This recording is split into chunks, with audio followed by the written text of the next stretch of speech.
All praises, glory, and power to Yahweh Shami Hamashai, and double honors to the elders of GMS for showing me this way truth, and shalom to all my brothers in the four corners pumping out this truth with sincerity, long-suffering, and longevity. I'm about to get into sedition among men and different riots that's been taking place around the world, and it's scripture, okay? Because all these other nations, they don't go by our power, which is the power of Israel, which is the God of Shadrach, Meshach, and Abednego, all right? Matter of fact, let's get into that. This is Daniel's chapter 3, verse 29. All right. Therefore, I make a decree that every people, nation, and language which speak anything amiss against the power of Shadrach, Meshach, and Abednego shall be cut in pieces, and their houses shall be made a dunghill, because there is no other God that can deliver after the sword. All right, there's no other God that can deliver you from the power of the Most High Power. All right, everybody's in His hand. You're either on the left hand or you're on the right hand. All right, as Israelites, we do our best to stay on that right hand. Okay, not the left. Everybody else who's not an Israelite, they're on the left hand automatically. Also, let's go to, I think it was in Isaiah. Yeah, Isaiah chapter 10, verse 6. I will send him against an hypocritical nation. What's the hypocritical nation? It's the so-called white man, all right? That's the hypocritical nation, all right? And against the people of my wrath will I give him a charge. Who's the people of his wrath?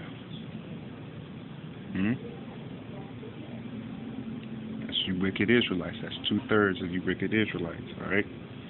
And against the people of my wrath will I give him a charge to take the spoil and to take the prey and to tread them down like the mire of the streets. And that is the martial law. So we're going to get into the riots real quick, all right?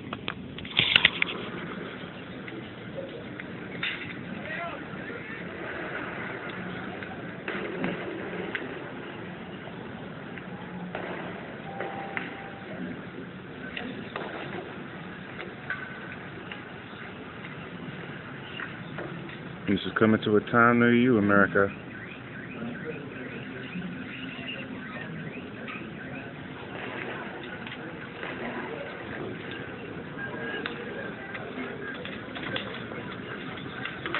You see that they don't care about the police? That's exactly what's going to come to a town near you. We're not going to care about nobody. And that's the spirit of Yahweh Shai. That's within these people to rise against you.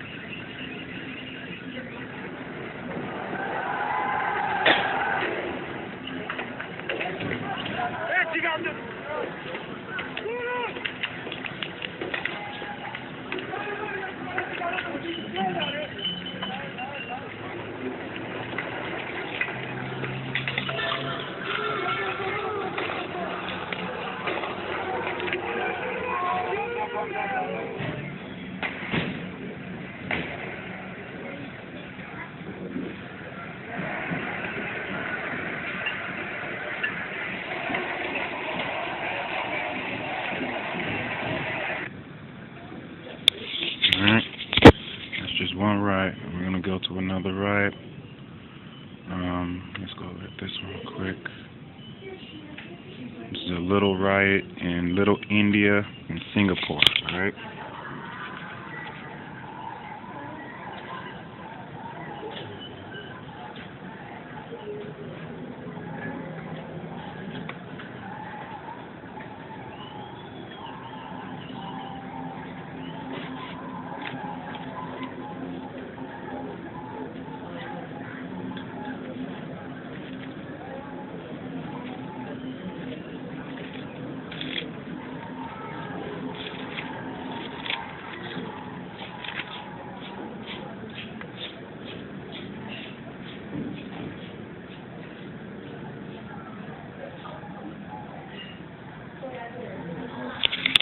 Alright, so enough about that one.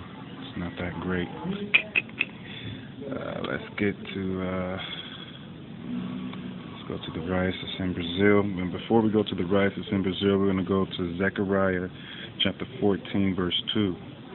For I will gather all nations against Jerusalem to battle, and the city shall be taken. What city? America, that city. Alright, it's the great city. And the houses rifled, and the women ravished, and half of the city shall go forth into captivity. Going forth into captivity, that's going into those FEMA camps, alright? You don't want to be there. And the residue of the people shall not be cut off from the city.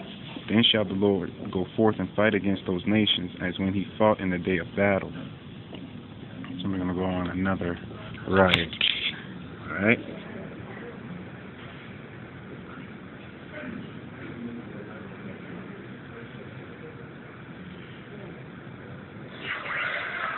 Cheering on the streets of Rio. Could it be the carnival? Or another football victory in the country that's due to host both the World Cup and the Olympics?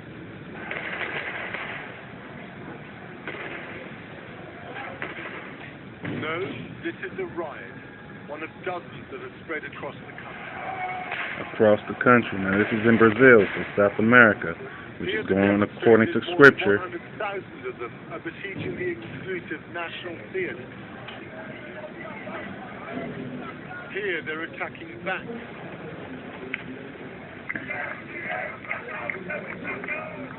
And this was the capital, Brasilia, usually a sleek and sedate government town.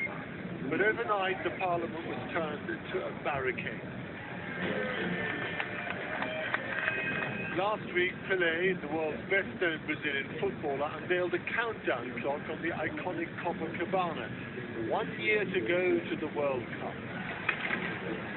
So why is this emerging superpower on the eve of prime time, staging the worst unrest since military rule? Like in Turkey, another emerging star choking on tear gas, the roots of unrest are parochial.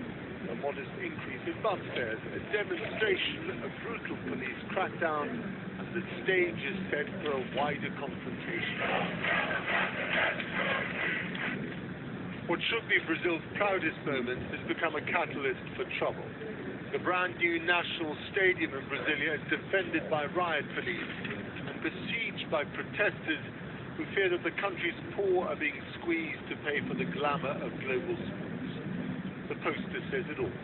Compare the billions spent on the World Cup to the pitiful minimum wage.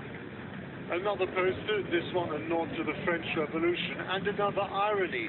These protests aren't just about poverty. They're about the rising expectations of Brazil's growing middle class.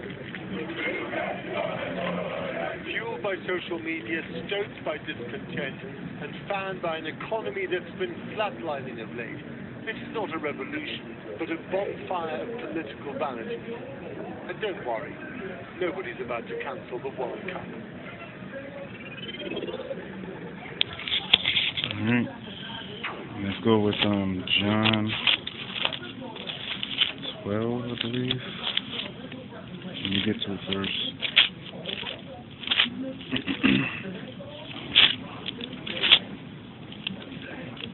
Ivan, you've been following these protests throughout this day. What is the latest?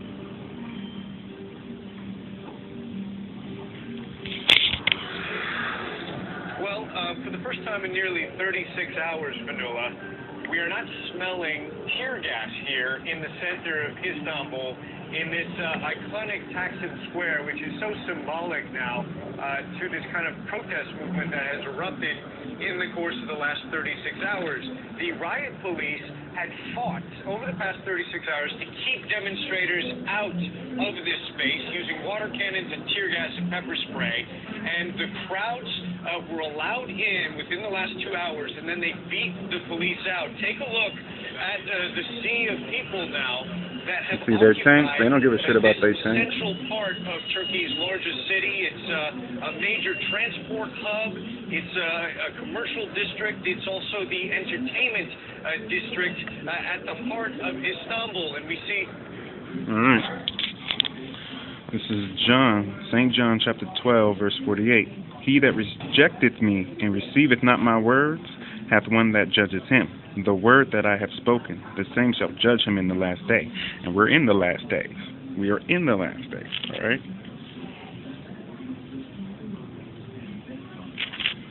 Okay? I'm trying to get to the... oh, here we go. This is St. John chapter 15, verse 18. If the world hate you, ye know that it hated me before it hated you. If ye were of the world would love his own. But because you are not of the world, but I have chosen you out of the world, therefore the world hated you. Alright? Remember the word that I said unto you, the servant is not greater than his Lord.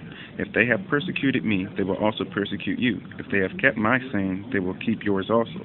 But all these things will they do unto you for my name's sake, because they know him not. They know not him that sent me. If I had not come and spoken unto them, they had not sinned. But now they have no cloak for their sin. He that hateth me, hateth my Father also. Alright? And the reason why we come on the highways and the byways and teach our people and let them know, look, it started, man. There's riots everywhere. It's been sedition among men. Nations is rising up against nation, and as you can see by the riots, they don't care about the police. They don't even care about the military, which is scripture. That's how we know it's the last times, all right? It's not hard. Wake up, Yasharla. Wake up, Israel. Wake up, Jake. Wake up, you Negroes, Latins, and Native Indians that are from in America, all right? Wake the hell up. It's time to come home. We're only taking 144,000, which is the elect who will wake up, and 1/3 of Israel. 2/3 of Israel is going to stay here and die. Not our words of the Most High, all right? So we give all power, praises, and honor to Yahweh Ba'asham Yahweh Shai. Shalom.